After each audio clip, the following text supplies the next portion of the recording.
நமஸ்காரம். போன வீடியோவில் ஃபோக்கஸ் ஆன் பீஸ் அப்படின்னு போட்டிருந்தேன். ஏற்கனவே திரும்ப திரும்ப நான் சொல்லிட்டு இருக்கேன். வயசான காலத்தில் இல்லை சீனியர் சிட்டிசன், வயசான காலம்னு சொல்லக்கூடாது, சீனியர் சிட்டிசனாக இருக்கும்போது நமக்கு 3 முக்கியமான விஷயங்கள்: பீஸ், டிக்னிட்டி அண்ட் ஃப்ரீடம் அப்படின்னுட்டு. இந்த பீஸை பற்றி நிறைய பேசலாம் நான் யோசிச்சுட்டு இருந்தேன். கிளைமேட்டுங்கிறது எக்ஸ்டர்னல் கிளைமேட் மேலே நம்மளோட கண்ட்ரோல் எதுவும் கிடையாது. அது மாறி மாறி வந்துட்டு இருக்கும். இந்த எக்ஸ்டர்னல் கிளைமேட்டுங்கிறது 2 விதமான கிளைமேட். ஒன்று இயற்கை, இன்னொன்று இந்த மனுஷாவோட கிளைமேட், அட்மாஸ்பியர் ஆர் கம்யூனிட்டியோட அட்மாஸ்பியர். ரெண்டும் சேர்ந்து எக்ஸ்டர்னல் கிளைமேட்.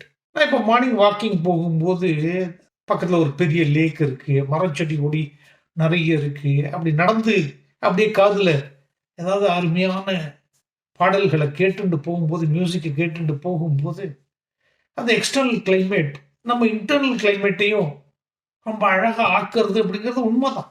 அதனால இன்டர்னல் கிளைமேட்டுங்கிறது தனிப்பட்டு இருக்க முடியாது. பெரும்பாலும் எக்ஸ்டர்னல் கிளைமேட்டையும் சார்ந்து இருக்கும். ஆனால் எக்ஸ்டர்னல் கிளைமேட் என்னவா இருந்தாலும் இந்த இன்டர்னல் கிளைமேட்டை அருமையாக அழகாக அப்படியே அமைதியாக வச்சுட்டு இருக்கிறவாள சமஸ்கிருதத்தில் ஸ்திதப்பிரஜன்னு சொல்லுவான். ஸ்திதப்பிரஜா, என்ன வந்தாலும் சரிப்பா, அவன் பாட்டுக்கு அசையாமல் இருப்பான்ப்பா அப்படின்னு. அதெல்லாம் எனக்கு இது வரைக்கும் எட்டலை. அது பக்கத்தில் கூட நான் இன்னும் போகலை. ஆனால் அந்த அந்த அந்த அறிதல் இருக்கு. அதாவது எக்ஸ்டர்னல் கிளைமேட் என்ன எப்படி இருந்தாலும், அந்த எக்ஸ்டர்னல் கிளைமேட்டுங்கிறது ஏற்கனவே சொன்ன மாதிரி இயற்கை கிளைமேட், நம்மளுடைய கம்யூனிட்டி கிளைமேட், அது எப்படி இருந்தாலும் நம்மளுடைய இன்னர் கிளைமேட்டை ரொம்ப அமைதியாக வச்சுக்கணும் அப்படின்னுட்டு. எந்த ஒரு விஷயத்துக்குமே அடிமை ஆயிட்டா, சின்ன சின்ன விஷயங்கள் தேர் வெரி வேல்யூபிள். இப்போவும் காலம்புரை எழுந்து ஒரு 5:30 மணிக்கு சுட சுட டிகாக்ஷன், நல்ல ஃப்ரெஷ் டிகாக்ஷன்ல கொதிக்கிற பாலை கலந்து காஃபி குடிக்கிறதுங்கிறது ஒரு தனி சுகம்தான், இல்லைன்னு சொல்லலை. ஆனா அதுக்கே அடிமை ஆயிடும் போது, அதுக்கு மட்டுமல்ல, இது போன்ற பல விஷயங்களுக்கு 5 நிமிஷம் கூட எலக்ட்ரிசிட்டி இல்லாம இருக்க முடியாது.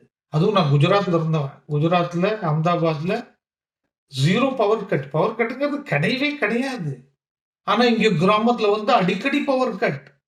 அந்த காஃபி மாதிரி, அந்த எலக்ட்ரிசிட்டி மாதிரி, அந்த இன்டர்நெட் மாதிரி எந்த ஒரு விஷயத்துக்குமே இந்த வயசான காலத்துல, இந்த சீனியர் சிட்டிசன் ஏஜ்ல நம்ம அடிமையாயிட்டோம் அப்படின்னாக்க அமைதிங்கிறது கிடைக்கவே கிடைக்காது.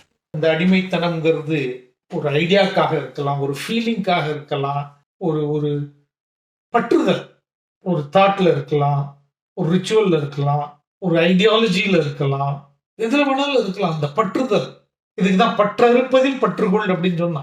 அமைதிக்கு ஆப்போசிட் என்ன அப்படின்னாக்க அடிமைத்தனம். அதனால தான் நான் ஏற்கனவே சொன்னேன், இந்த அமைதி, இந்த 3மே பீஸ், டிக்னிட்டி அண்ட் ஃப்ரீடம், அப்படி அந்த 3மே ஒன்று சார்ந்தது. அமைதி இல்லைன்னா டிக்னிட்டி இல்லை, அமைதி இல்லைன்னா ஃப்ரீடமும் இல்லை, ஃப்ரீடம் இல்லைன்னா அமைதி இல்லை. ஃப்ரீடமுக்கு ஆப்போசிட் என்ன?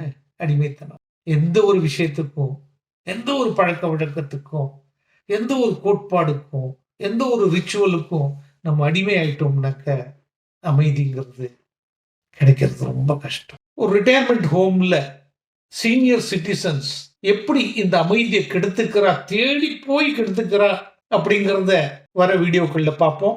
அது வரைக்கும் அமைதியை நாடுவோம், ஆனந்தமாக இருப்போம். நன்றி, மீண்டும் சந்திப்போம்.